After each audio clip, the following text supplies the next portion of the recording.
Hello everyone, a very fresh good morning to all of you. Myself Ayushi Sharma, your chemistry teacher. Let me remind you one more time, please do like my videos and subscribe my channel. Okay, don't forget to do that. We were doing the revision of chapter number 3, that is atoms and molecules. Already we have discussed the laws of chemical combination in our two previous videos. So today I am going to discuss one more topic of the chapter number 3. Okay. When we talk about the laws of chemical combination, these laws are totally experimental based. And when we conclude these laws, so we get only a simple conclusion that an element is made up of very small tiny particles known as atom, and these atoms are the only one which take part in the chemical combination. Okay, and when these atoms take part in the chemical combination, that is in chemical reaction, so they always combined in the fixed ratio by their mass in whole number.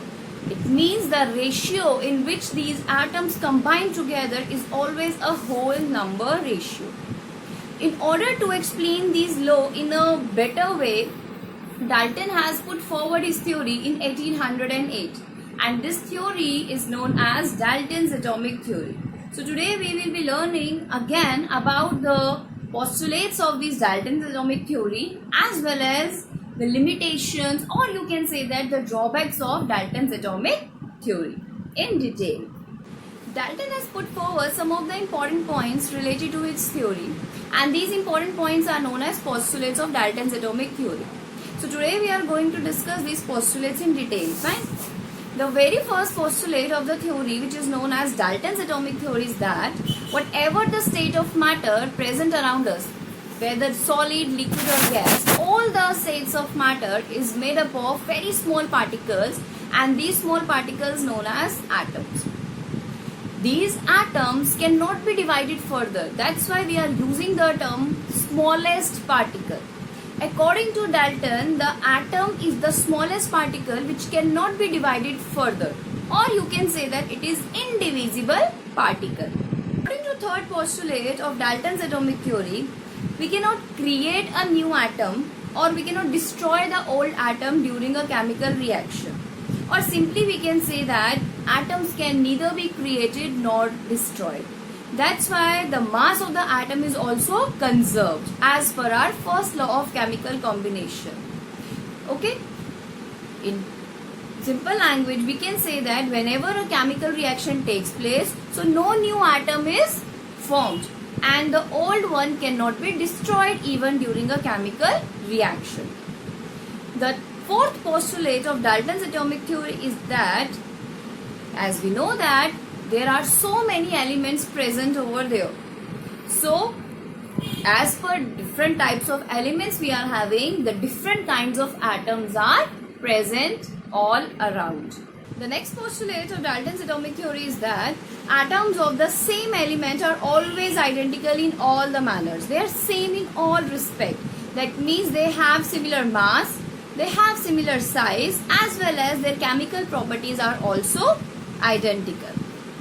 And the next postulate we are having, that is atoms of different elements are always different in all the manners. It means they have different masses, the size of different atoms are also different, and even their chemical properties are not similar one.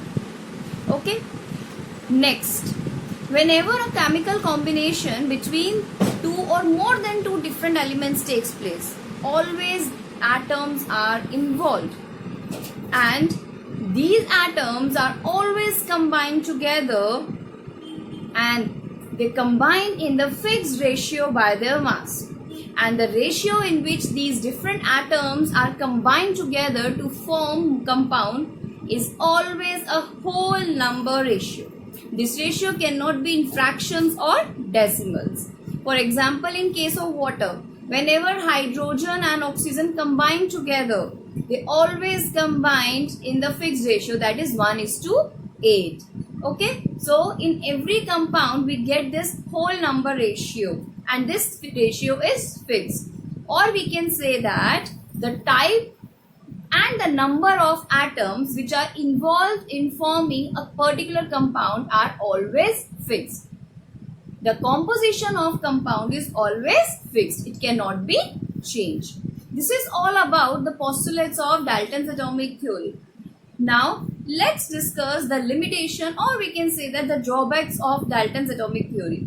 One of the major drawbacks of the Dalton atomic theory was that an atom were thought to be indivisible. It means it cannot be divided further. But now we know that an atom can be divided into its three subparticles, that is electron, protons and neutrons, under special circumstances. In fact, we can say that an atom is made up of these three subparticles, that is electron, protons and neutrons. In detail about these three particles we will be discussing in chapter number 4. Now, the next drawback of the Dalton atomic theory is that according to its theory, atoms of similar element are always similar in all the manner. It means they should have the same mass, they should have same size, as well as their chemical properties are also similar. But it was seen that in case of some of the elements like hydrogen, carbon, oxygen, chlorine, etc., these elements are existing in more than one form. And these different forms of a particular element is known as isotopes, in which they have different masses. Yes, these elements exist in more than one form and each form has different masses. So we can say that atoms of same element can also be existing in different forms having different masses. Now, the third drawback of the Dalton atomic theory was that according to it, atoms of different elements should have different masses, different sizes and different chemical properties. But again, there are some elements, for example calcium and argon, whose masses are approximately similar. Yes, these elements are known as isobars. These elements are having different atomic number. These elements are totally different from each other, but still their atomic masses are comparatively similar. That is approximately 40 units. So these 3 points were the drawbacks or limitations of Dalton's atomic theory. I hope you have understood Dalton's atomic theory postulates as well as its limitation very well. Thank you so much. Have a great day ahead.